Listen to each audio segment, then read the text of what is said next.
I still remember the day my parents sold our childhood home. The place where I took my first steps, celebrated 16 birthdays, and returned after college graduation. We were close once, at least I thought we were. My younger brother Justin always seemed to know exactly what strings to pull with them. I was proud of my modest house in Seattle, nothing fancy, just a cozy 2-bedroom I purchased through years of saving. Then one Friday, my parents showed up unannounced, 8 suitcases in tow, acting like they owned the place. Something in their eyes told me this was more than a casual visit. Hey, where are you watching from today? Drop a comment below and hit that subscribe button if you have ever had family members who crossed boundaries they had no right to cross. Growing up in Portland shaped who I am today. Now in my early 30s, I have built a stable career as a software developer at a mid-sized tech company. Nothing glamorous, but it pays the bills and allowed me to save enough for a down payment on my first home after years of careful budgeting. Unlike some of my colleagues who inherited property or received family assistance, every dollar that went toward my house came from my own hard work. That made my modest 2-bedroom in the Seattle suburbs all the more meaningful. Each creaking floorboard and slightly uneven doorframe represented my journey to independence. My parents, Walter and Diana, had owned our family home for 35 years. A charming craftsman with a wraparound porch where Mom would sit with her morning coffee watching neighborhood kids catch the school bus. Dad had built bookshelves that lined the living room filled with well-worn paperbacks and family photos. It was not perfect, but it was home. Justin, my brother, 3 years younger, took a different path in life. While I pursued stability, he chased dreams, lots of them, one after another. First, it was a food truck selling gourmet grilled cheese that failed after 6 months. Then a cryptocurrency investment scheme that evaporated overnight. Most recently, a sports memorabilia business that somehow never quite materialized despite significant startup costs. Each venture ended the same way, with Justin returning to our parents for financial rescue. He just needs a little help finding his footing, Mom would say, as Dad wrote another check. I kept my opinions mostly to myself. Years ago, I had learned that criticizing Justin only strained my relationship with my parents. They had a blind spot when it came to him. So I maintained a cordial if distant relationship with my brother, seeing him at holidays and family gatherings, making polite conversation about sports and weather, while avoiding discussions of money or career. Last Thanksgiving, my parents mentioned they were considering selling the family home.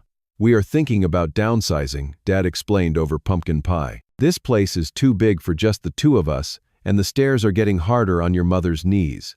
We could use a simpler lifestyle in retirement," Mom added. "Maybe a nice one-level condo near the lake." It made sense. The neighborhood had appreciated considerably since they purchased the house in the late 80s. I assumed they would use the proceeds for a comfortable retirement. That assumption showed how little I understood what was really happening. 2 months later, I ran into Mrs. Keller, their next-door neighbor of 20 years, at a coffee shop during a weekend visit home. "Your parents must be excited about their new place," she said, stirring cream into her latte. "The house sold so quickly, over asking price too, $1,200,000. The market is just crazy these days." I nearly choked on my coffee. Not because the price was surprising, the area had become desirable, and the house was well maintained, but because this was the first I had heard about the sale being finalized. "Oh yes," I recovered quickly. "They must be thrilled." That evening, I called my parents, trying to sound casual. So Mrs. Keller mentioned the house sold. "Congratulations, where are you moving to?" A pause hung on the line, too long to be comfortable. "We are still figuring that out," Mom finally responded. "We are staying with Justin for a while until we sort things out."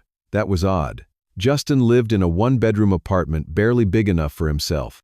How would he accommodate our parents? I tried calling several times over the next few weeks, but conversations remained strangely vague about their future plan. It was during a lunch with my godmother Elaine that the truth emerged. "I cannot believe Walter and Diana gave Justin $650,000 from the house sale," she said, apparently assuming I knew. "Such a generous gift. Though I wonder about their retirement now." I set my fork down slowly. "Excuse me," Elaine's eyes widened as she realized her mistake. "Oh dear. I thought you knew.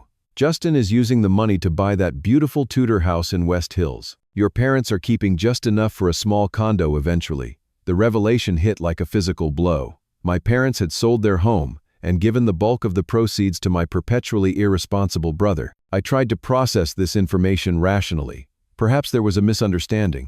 Maybe it was a loan, not a gift. Or possibly Justin had some arrangement to care for them as they aged. The following weekend, I invited my parents to dinner at my place, hoping for clarity. The conversation remained pleasant until I gently broached the subject. "So I heard about the arrangement with Justin and the house money," I said, trying to keep my tone neutral. "That is quite generous of you both." An uncomfortable silence descended over the dining room. Mom looked at Dad. Dad studied his plate. "Your brother needs the money more than you do," Mom finally said. "He has struggled to get established. You have always been so capable. We are proud of how independent you are," Dad added quickly. "Justin needs more support to reach stability." "You have your own house already," Mom pointed out. "Justin has been renting for years. Because he spends all his money on schemes and hobbies instead of saving," I replied, my composure beginning to crack. "There you go again, always jealous of what your brother receives," Mom sighed heavily. "We thought you would be happy for him. This is his chance to finally get ahead. I want him to succeed," I countered. "But after his track record giving him over $500,000 without conditions seems—" "We did not come here to have our parenting questioned," Dad interrupted, his voice rising. "What we do with our money is our business." The rest of dinner passed in strained conversation about safer topics. That night, I lay awake until 3 in the morning replaying the conversation in my mind. It was not about the money itself. I had never expected an inheritance or handout. What hurt was the unspoken message. Justin was worthy of extraordinary support, while my self-sufficiency was taken for granted rather than valued. The invasion began on an ordinary Friday evening. I had just finished a grueling work week, including a product launch that required several late nights of debugging code. All I wanted was to order takeout, watch a mindless action movie, and decompress. The doorbell rang around 6:30. When I opened the door, my parents stood there with 8 suitcases and several boxes piled on my front porch. "Surprise!" Mom exclaimed with forced cheerfulness. "We are moving in for a while." I stood frozen in the doorway. "Moving in? I did not know you were coming to visit." "Not visiting, honey. Staying," Mom clarified already, pushing past me with a suitcase. "Justin is renovating the entire first floor of his new house before we can have our space there.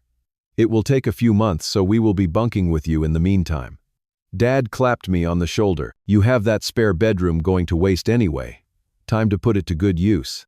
They spoke as if this had been a long-established plan rather than a complete ambush. Before I could formulate a response, they were already bringing luggage inside, discussing where their things would go, as if my home was a blank canvas for their use.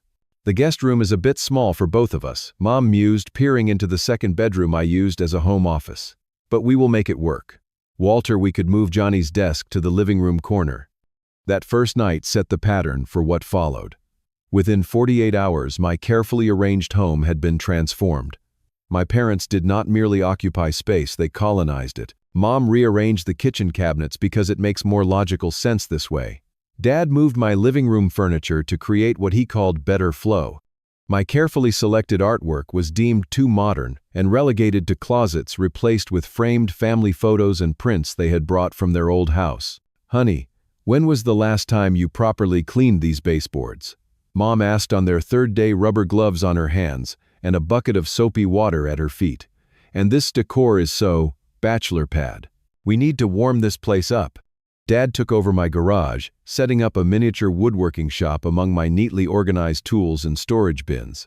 Sawdust soon covered every surface despite my requests that he contain the mess. "You should be thankful I am fixing that wobbly porch rail," he responded when I mentioned the disarray. "This place needs a lot of work, son." Their comments carried a consistent undertone. My home was inadequate, my housekeeping subpar, my lifestyle in need of correction. Nothing was off limits for their critique or improvement. "This kitchen is so small," Mom observed, while cooking a pot roast I had not asked for. "I do not know how you manage in here. Justin's new kitchen is going to be twice this size once the renovation is done." The invasion extended beyond physical space. My parents began inviting their friends over for dinner without asking me first. I came home from work one evening to find 6 strangers in my living room, drinking my wine and sitting on my furniture. "There he is," Dad announced as I walked in bewildered. The homeowner himself. One elderly man raised his glass. "Your parents have been telling us how you have been struggling with this place. Good thing they are here to help whip it into shape." My frustration mounted daily, but each attempt to establish boundaries was met with emotional manipulation. When I suggested they should check with me before inviting guests, Mom's eyes welled with tears. "After everything we have done for you, we cannot even have friends over," she asked, voice quivering. "We just want to make a home while we are here." "Justin would never treat us this way," Dad would add whenever I expressed any resistance to their takeover. "He appreciates family." The most disturbing revelation came 3 weeks into their stay. I arrived home earlier than expected one afternoon and overheard them on the phone in the kitchen, unaware of my presence. "We should be settled here for at least 6 months," Dad was saying. "Longer if needed. The contractor says Justin's renovation could take up to 8 months with the supply chain issues." "It is working out fine," Mom added, her voice carrying clearly. "The house is small, but Johnny is rarely home anyway with his work schedule. We are thinking we might convince him to sell this place eventually. With the current market and a little help from us, he could upgrade to something better, maybe even in Justin's neighborhood." Dad laughed. "That would be convenient. Though we made the right choice giving Justin the money directly. Johnny would have overthought it and probably just invested it all. He owes us after everything we sacrificed for his education," Mom replied. "Living here rent-free is the least he can do. We always plan for one of our kids to take care of us in our later years." I slipped out silently and drove around aimlessly for hours, processing what I had heard. The truth was now painfully clear. They had given Justin the money with the expectation that they would live with me indefinitely. My home was not a temporary landing place but their intended long-term residence, and somehow in their minds this arrangement was something I owed them. When I finally attempted to have a reasonable conversation about boundaries and timelines, it went predictably poorly. I chose a Sunday morning when everyone was relaxed, hoping for receptiveness. "I need to talk about some house rules and understand your plans," I began carefully over coffee. "Having a timeline for your stay would help me plan." Mom immediately set down her mug with excessive force. "Are you saying we are not welcome here?" "No, after everything we have sacrificed for you," Dad interrupted. "This is how you repay us, with house rules like we are children or tenants. I am just trying to establish some mutual respect for space and privacy," I attempted to explain. Mom's eyes welled with tears right on cue. "I cannot believe how selfish you have become. Justin would never treat us this way. He begged us to stay with him even during renovations." "Then why did not you?" The question slipped out before I could stop it. "Because we thought you needed us more," Mom cried. "You live alone in this little house, no girlfriend working all those hours. We were worried about you." The conversation spiraled from there with accusations of ingratitude, reminders of parental sacrifices, and comparisons to Justin's superior filial devotion. When I tried to redirect to specific concerns like prior notice for guests or respecting my workspace, Dad stood up abruptly. "I will not be dictated to by my own son," he declared, storming out of the room. That failed attempt at resolution only emboldened their takeover. Friends and extended family who heard their version of events, poor Walter and Diana just trying to help their ungrateful son, began calling me, urging compassion. "They will not be around forever," my Aunt Sylvia admonished. "You should treasure this time with them." The breaking point came approximately 6 weeks into their stay. I had an important client presentation that required me to work late. When I returned home around 9:30 in the evening, I found my living room completely transformed. My couch had been pushed against one wall, replaced by my parents' old queen-sized bed in the center of the room. The coffee table was gone, my bookshelves relocated, and family photos I had never seen before hung on the walls. More shocking was the crowd of people, at least a dozen, gathered in my kitchen and dining area. A dinner party was in full swing. "There he is," Dad announced as conversation hushed at my entrance. "Everyone, this is our son Johnny, we have been telling you about." "Welcome home," a woman I had never met said with a smile. "Your parents have been showing us around your lovely home. So nice of you to let them stay while they transition. Carol and Edwin just bought a condo in the same complex where we are thinking of settling," Mom explained, linking her arm through mine as if we were co-hosts. "They are new to the neighborhood, so we thought we should welcome them properly." "In our house," Dad added, gesturing expansively at my living room, now unrecognizable as the space I had carefully designed. "Your house?" I asked quietly, the room suddenly silent. An uncomfortable pause followed before Mom laughed nervously. "Oh, you know what he means. Our family home." The guests exchanged glances. I felt humiliation burning through me as I realized how I must appear the ungracious son, correcting his elderly parents over terminology. I retreated to what had been my bedroom, only to discover my personal items had been boxed up and moved to the small spare room. My master bedroom now contained my parents' dresser, their clothes hanging in my closet, their toiletries arranged in my bathroom. That night, sleeping on the small daybed, in what had been my home office surrounded by hastily stacked boxes of my own possessions, something broke inside me. This was no longer a boundary issue. It was a complete invasion, a hostile takeover of the home I had worked so hard to secure. The escalation continued rapidly after that night. I discovered my mail being opened before I could retrieve it. Financial documents were suspiciously out of place. Comments about my spending habits became frequent. "Do you really need that streaming service?" Mom would ask, having apparently reviewed my credit card statement. "And your mortgage rate is highway robbery. We should talk to our banker about refinancing. Any equity you build could help your brother if he needs to expand," Dad suggested one evening. Family resources should support each other. Justin began dropping by unannounced, ostensibly to check on Mom and Dad, but his tours of my house always included assessments of improvements needed and comments about wasted space. "You really do not need 2 bedrooms for just yourself," he remarked. "Mom and Dad could use that second room permanently once my renovations are done. My place will be too large for just me anyway." The final straw arrived on a Tuesday afternoon when I came home early with a migraine. As I approached my front door, I noticed an unfamiliar car in the driveway. Inside, I found my parents sitting at my dining table with a professionally dressed woman spreading documents between them. "The market in this neighborhood is incredibly hot right now," she was saying. "Given the upgrades we discussed, I think we could list at $450, maybe even $475. I stood in the doorway, my presence unnoticed for several seconds. "Johnny," Mom finally exclaimed, looking up. "You are home early." "Who is this?" I asked, though I already knew. "Sandra Wiseman, West Summit Realty." The woman stood extending her hand. "Your parents were just showing me around the property. There is really lovely potential here with a few key improvements." "My parents were showing you around my house," I clarified, ignoring her outstretched hand. An uncomfortable silence fell, as Sandra's smile faltered. She looked between my parents and me. "I am sorry, do you not own this home? We were just exploring options." Dad interjected quickly. "No decisions made. Options for selling my house without my knowledge." My voice remained eerily calm despite the rage building inside me. "Honey, do not be dramatic," Mom soothed. "We were just curious about market value. With our contribution to your down payment." "What contribution?" I interrupted. "I saved every penny for my down payment myself. You did not contribute $1. Another awkward silence descended. Sandra began gathering her materials hurriedly. "Perhaps this was a misunderstanding," she murmured. "I should go." After she left, my parents launched into their defense. "We helped with your college, which enabled your career, which got you this house." Dad argued, his face reddening. "That makes us entitled to some input."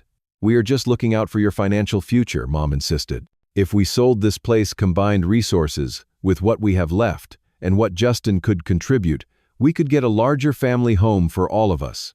In that moment, hearing them articulate their presumption of ownership over my life and property, something crystallized in me. This was not just about boundaries, it was about the entire foundation of our relationship. They truly believed they owned me and everything I had achieved. That evening, after my parents had gone to bed in what used to be my room, I made a series of phone calls. The first was to my friend Samantha, an attorney specializing in property law. Document everything, she advised after hearing my situation. Take photos of the current state of your home. Record conversations if your state allows one-party consent. Keep a detailed timeline of boundary violations. My next call was to my company's human resources department, arranging to work remotely from a co-working space for the coming weeks. I needed a clear head away from the constant invasion. Over the next 7 days, I executed a careful plan. I secured all important financial documents in a safety deposit box. I changed passwords on all accounts. I installed discrete security cameras in common areas of my home. I researched tenant laws despite my parents never having signed a lease or paid rent. I consulted with a therapist who specialized in family dynamics, seeking both emotional support and practical advice. Most importantly, I gathered a support network of friends who understood boundaries and could provide perspective when the inevitable guilt trips began. On day 8, I presented my parents with a formal written notice. "What is this?" Dad asked, squinting at the document I had placed before them at the breakfast table. It is a formal notice giving you 30 days to find alternative accommodation, I explained, keeping my voice steady. Mom's coffee cup clattered against its saucer. You are evicting us, your own parents. I am asking you to respect that this is my home, not yours. I have outlined a reasonable timeline for you to secure your own housing with the considerable assets you still have from the house sale.